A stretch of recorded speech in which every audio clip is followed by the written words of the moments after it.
3-4 ऐसे लक्षण हैं जिनसे साफ तौर से ये पता चलता है कि तबीयत ज्यादा खराब हो रही है। वो कौन कौन से हैं? अगर आपको ऐसा लगता है कि सांस लेने में दिक्कत हो रही है ज्यादा, या छाती पे दबाव महसूस हो रहा है, या किसी भी वक्त अगर व्यक्ति गफलत की हालत में है या बेहोशी जैसी हालत में आप पूछ कुछ रहे हैं, वो बता कुछ रहा है, या अगर किसी का चेहरा या होंठ नीले पड़ते हैं, तो ये ऐसे लक्षण हैं जब तुरंत आपको अपने हॉस्पिटल या डॉक्टर जिससे भी आप संपर्क में हैं उससे कांटेक्ट करना जरूरी होगा। एक और जरूरी बात जो ये है कि किस तरह से हम अपने लंग्स को पहले ही स्ट्रांग बना सकते हैं। तो अगर पॉजिटिव आए हैं तो भी, और वैसे भी हम क्या ऐसी बातें करें जिससे कि हमारे लंग्स जो हैं वो ज्यादा स्ट्रांग हो। तो उसके लिए बहुत आसान सी एक्सरसाइजेस हैं जो कि हमें घर में जरूर करनी चाहिए। सबसे पहला उसमें से तरीका है ये बलून, जो आसानी से सबको मिल सकता है, और इस साइज का लगभग बलून ले और इसको 3 बार में आपको पूरा फुलाना है। तो अगर 3 बार में अच्छे से फूंक मार के हमें इसे फुलाना चाहिए। फिर इस तरह से अगर आप दिन में 2 या 3 बार करते हैं तो वो आपकी लंग्स के लिए अच्छा होता है। इसके अलावा एक खास तौर से इस तरह का सिंपल टिश्यू सबके पास होता है, कागज का टिश्यू ले लीजिए और इस तरह से फूंक मार के इसको ऊपर उठाना है। जितना आप ऊपर उठा पाएंगे उतना अच्छा है। तो ऐसे लगातार 10-15 बार सुबह शाम कर सकते हैं। ये भी बहुत आसान सा तरीका है। इस तरह से सिंपल इसको ऊपर उठाना है।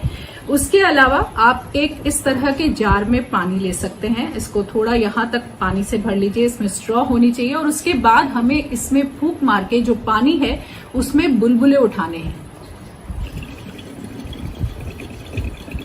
इस तरह से। तो ये भी अगर हम लगातार 5-6 मिनट के लिए सुबह शाम करें तो इससे हमारी लंग्स जो हैं वो स्ट्रांग होती है। एक खास बात ये होती है कि हमारा लंग्स का काफी सारा हिस्सा पीछे की तरफ होता है, ना कि आगे की तरफ। ज्यादातर हम लोग ऐसा सोचते हैं कि आगे की तरफ फेफड़े ज्यादा होते हैं, आगे कम हिस्सा होता है और पीछे का हिस्सा जो होता है वो ज्यादा बड़ा भी होता है, और ज्यादातर सिक्रीशंस वगैरह भी हमारे वहीं पर पूल होते हैं। तो एक यहाँ पर आप बिल्कुल अच्छे से यहाँ पर हाथ लगा के इसे ऊपर की तरफ धक्का दीजिए,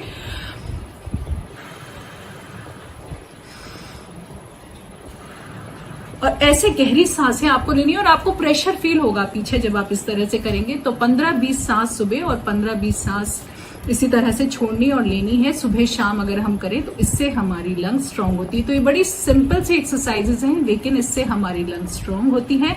और अगर कोई व्यक्ति पॉजिटिव आया है और उनको खांसी वगैरह ज्यादा है तो ऐसे में कोशिश करनी चाहिए कि आप करवट के बल लेटें, क्योंकि पीछे हमारे लंग्स का हिस्सा होता है जहां सिक्रीशंस पूल होते हैं।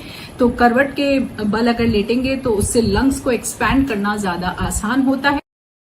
और कुछ समय के लिए दिन में घर में आप उल्टे भी लेट सकते हैं, क्योंकि इस तरह की थेरेपी आईसीयू वगैरह में भी की जाती है जब बहुत ज्यादा सिक्रीशंस वगैरह लंग में होते हैं। तो थोड़े समय के लिए 15-20 मिनट के लिए अगर उल्टे लेटे, पेट के बल लेटे और अच्छे से गहरी सांसें लें तो ये भी हमारी लंग्स के लिए काफी अच्छा होता है। अब इन सब चीजों के अलावा एक बहुत जरूरी चीज है सैनिटेशन रखना, यानी कि हम घर के जो ऐसे सरफेसेस हैं जिन पे सभी का हाथ लगता है उनको कैसे सैनिटाइज करें। और खास तौर से अगर व्यक्ति घर में कोरोना वायरस संक्रमित है, कोई पॉजिटिव है, तो ऐसे में हमें सरफेसेस को, जैसे दरवाजे के हैंडल हो गए, उसके अलावा बाथरूम के नॉब्स वगैरह हैं, आपकी टेबल है, चेयर्स हैं, मोबाइल फोन्स हैं, इन सबको भी सैनिटाइज करना दिन में एक बार जरूरी है। और खास तौर से अगर कोई व्यक्ति कोरोना पॉजिटिव है तो उनके जो टॉयलेट की सीट है उसको भी हमें सैनिटाइज करना चाहिए। और इसके लिए भी बहुत आसान सा तरीका है, बाजार में ब्लीचिंग पाउडर भी मिलता है और लिक्विड ब्लीच भी मिलता है। अगर आपको लिक्विड ब्लीच मिला है तो 1 लीटर लिक्विड ब्लीच को आपको 2.5 लीटर पानी में मिलाना है और आपका सोल्यूशन तैयार हो जाएगा। और अगर आप लिक्विड ब्लीच की बजाय लिक्विड पाउडर ब्लीच लेकर आए हैं तो ऐसे में 7 ग्राम पाउडर ब्लीच को अगर हम 1 लीटर पानी में मिलाते हैं तो हमारा सोल्यूशन तैयार हो जाता है। और रोज नया सोल्यूशन बनाना चाहिए।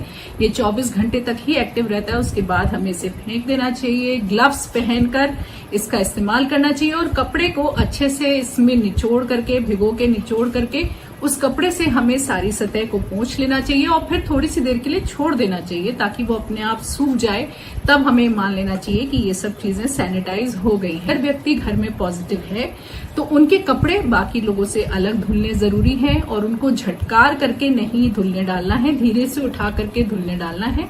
उन्हें अगर हम धूप में अच्छे से सुखा लेते हैं तो उसके बाद कोई दिक्कत नहीं है। तो इन बातों का खास तौर से अगर हम ध्यान रखें तो हम कोरोना वायरस संक्रमण से बच सकते हैं। और अगर कोई पॉजिटिव आता भी है तो इन छोटी छोटी बातों से आसानी से जल्दी ठीक हो सकते हैं और घबराने की कोई बात नहीं होगी। तो घबराना बिल्कुल नहीं है, बस इन छोटी छोटी बातों का ध्यान रखना है और घर में वेंटिलेशन अच्छा रखना है ताकि उससे भी देखा गया है कि कोरोना वायरस संक्रमण एक से दूसरे व्यक्ति को नहीं फैलता है। तो आज के लिए इतना ही। नमस्कार। नमस्कार, मैं हूं मानक गुप्ता। अगर आपको हमारा ये वीडियो पसंद आया हो तो इसे लाइक और शेयर जरूर करें और हाँ, हमें सब्सक्राइब और फॉलो करना ना भूलें ताकि आप देश और दुनिया की कोई खबर मिस ना करें। तो जुड़े रहिए हमारे साथ और देखते रहिए न्यूज़ 24।